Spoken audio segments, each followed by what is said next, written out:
Hey everybody, how you doing so far? Good. It's excellent. Yeah? You Yeah. walking, staying warm? Trying. Everybody's toes are all right? All right.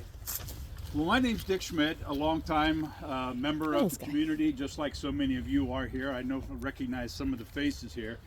What I'm going to speak about today is Col Albert Simon Kuegle. Has anybody ever heard of this gentleman? If you've been up to the log cabin or to the annex, you've seen a Mannington with a uniform on and some medals on his chest. That's the colonel. He was born in Columbiana on October 8th of 1888. He grew up in a house that is now where the PNC Bank is, and he came from a rather well-to-do family in the sense that his dad was a partner with the grist mill that was down by the railroad tracks where Columbiana, and I still call it Buick Olds, so whatever it is, whatever it's called now, that's where the grist mill was, and his dad was partners with another gentleman, and so he probably came from a pretty decent background, you know. I'm also willing to bet, being that his dad was self-employed, I'm willing to bet he probably worked in the mill in his youth and probably learned a work ethic there. And you can see that in his record in the military. He was a lifelong member of the military. He was never married, so apparently the military was the everything and all to him. He graduated from Columbiana with 2 degrees, as it were. He graduated in 1906 with a degree in Latin studies, which apparently is like, you know, taking 3 years of Latin and studying the classics, you know, Plato and all those. And then he also graduated in 1907, and that was more like the degrees we all graduated with from high school. From there, he went to Western Reserve University, which at that time, before they merged with Case, was in Hudson, Ohio, and he graduated from there. And from there, he apparently went directly to the military. He started in 1910 as a civilian employee for the military, but by 1911, he was commissioned a second lieutenant, and now he had started his career in the military.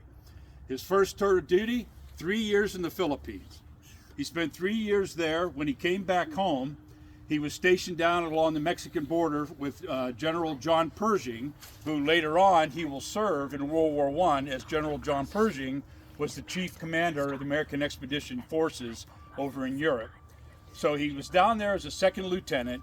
They were down there specifically because during that time in like 1917, Mexico was going through a revolution, and maybe you've heard of Pancho Villa. He had come across the border into the United States and had killed some folks. So the president sent the military down to the border and said, that's it, they don't cross again. You stop any revolution from coming into our country. With the also, if you can find him and you can catch him, that would be even better. They never did. He ended up getting shot driving down the road in Mexico. So that's where he spent some of his time on the Mexican border. From there, he went down to the Panama Canal zone, where he was promoted to captain, and he was aide-de-camp to a general plumber. And he spent his time in the zone, and then 1917, World War I started. He was moved off to France, and that's when he became attached to General John Blackjack Pershing. I would like to have known more about the colonel because General Pershing was known for being pretty much a strict disciplinarian. So it'd be interesting to know what kind of temperament and personality the colonel had, whether he had the same one, or whether, as I mentioned before, from being a child and learning a work ethic, it was just do your job and do it to the best of your ability. All right, so so he got attached to them, and he had a very important position with that because he was the secretary of the general staff. He was also the chief stenographer.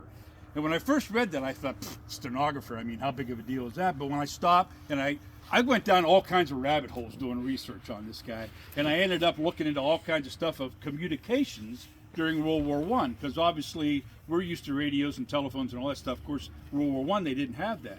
So the colonel was in all high-level meetings because he was the chief stenographer. He was in there to take notes, he was in there to take orders, and then he was to go out there and make sure that they were accurate and sent out to everybody that was involved in that. General Pershing did not want to be involved with other armies during World War I. He wanted to be a separate entity, although he did answer. The Supreme Commander was a general from France. But they did have to talk back and forth together because obviously we were all in this war together as it was. So he worked for him and apparently did a phenomenal job. It had an extremely important job, like I said, just because of the information that he was privy to and making sure that everybody was following along. In fact, I was kind of wandering around the cemetery here as you guys were starting your little tour here.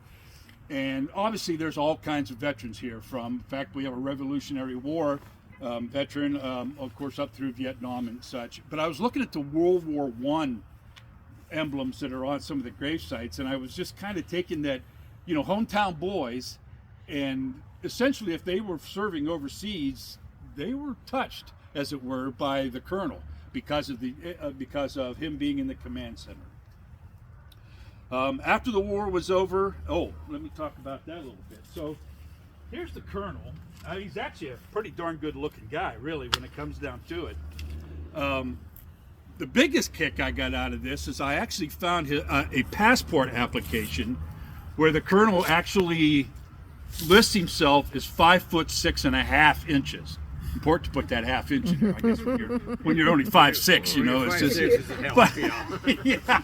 But I saw pictures of him with other commanders, and he's not. I don't know. Either all the military in World War I was short, or he was standing on a box, or 5'6.5" just wasn't accurate. But he filled out the passport, so I'm going to say that's the guy that did it. When he got done, there was a number of medals that he received. That and if you go up, like I said, to the annex at the log cabin, like I said, the Mannington's there, and it's got the medals, some of the medals, hanging on there. He's got the Mexican Border Campaign Medal. Some of these were just service medals. World War I Victory Medal with 3 stars, Occupation of Germany Medal, but 2 that he did receive was the French Legion of Honor and the Belgian Order of the Crown. And both of these, from those governments, were very high-level honors to personnel who had participated in war. Okay, but probably the coolest one is that when you see all the medals up there, there is one medal that is missing, and it's this. This is the Distinguished Service Medal. Okay, this is kind of a big deal. So let me. I want to give him his due, and I want to read you the citation that came with that medal when it was given to him. It's pretty short, so I'll go through it real quick. The President of the United States of America, authorized by an act of Congress, July 9th, 1918, takes pleasure in presenting the Army Distinguished Service Medal Lieutenant Colonel Albert S Kuegle, United States Army, for exceptionally meritorious and distinguishing services to the government of the United States in a duty of great responsibility during World War I. As Secretary of the General Staff at General Headquarters, American Expeditionary Forces, charged with executive duties of a responsible and exacting character, Lieutenant Colonel Kuegle performed these duties with merited success, displaying at all times a high degree of tact, zeal, and efficiency, rendering invaluable services to the American Expeditionary Forces. When he got over to France, he was a captain, but he was attached to the general rather quickly, and at that point, that's when he got his rank of colonel. When, after the war was over, he came back to the States, he actually went back to his original rank of major. However, as time went on, he went back to colonel. He got promoted to colonel again. After the war, post-war, there wasn't. He's lifelong military, right? So, like all those guys, he's all over the place after the war. But in 1925, he attended the Advanced Course of Infantry School. He was 37 years old at that time, and I can see why he probably went to that school. He was very proud of calling himself just regular Army. It doesn't sound like he was too full of himself as far as his rank goes. He insisted on being regular Army, and he stressed the fact that he was part of the Queen of Battles. Queen of Battles is a nickname for infantrymen. If you haven't heard that one before, I hadn't heard it before either.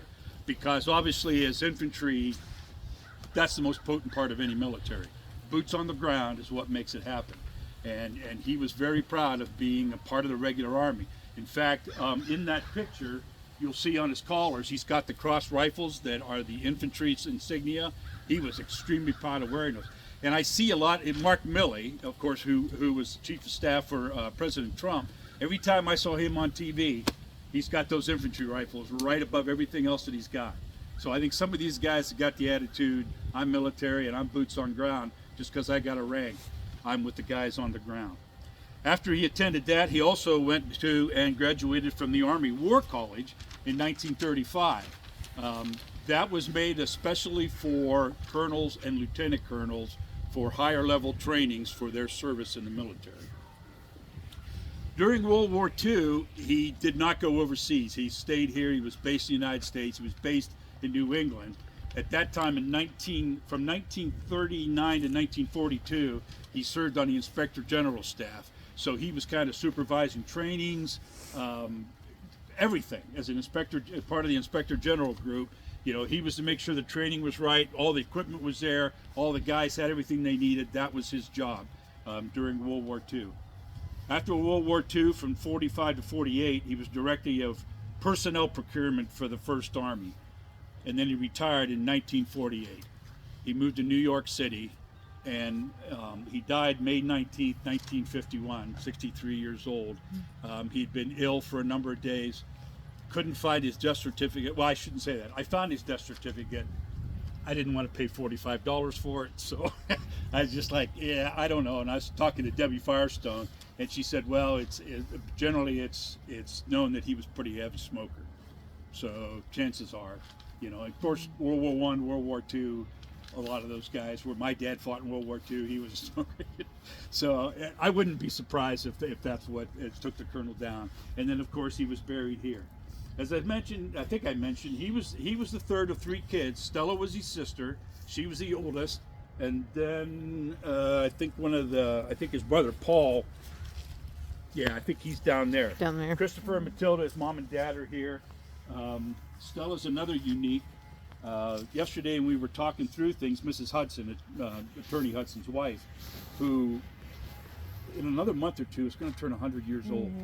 And I'm telling you, I know this is horrible, but I almost yelled out bullshit. I mean, she looks amazing for somebody to turn 100 years old. But the thing was, as I was talking about Stella, she goes, yeah, I knew her. So one of these days I'm going to run her down and find out, because Stella was she never married either, and she was kind of a socialite, as it were. She put on teas and stuff like that. But she was the oldest sister of the three, of Albert. And you'll read where he would come home and she'd put on a tea, or she'd go and visit him when there was some folks that went to West Point to see their son. She went on to see her brother and put on this informal tea and all that kind of stuff. So I was quite impressed with a gentleman from a small town in Columbiana having such a huge role in World War I. And like I said, and touched the lives of so many guys if they were overseas that were a part of World War I during that conflict. There you go. Thank you. very much.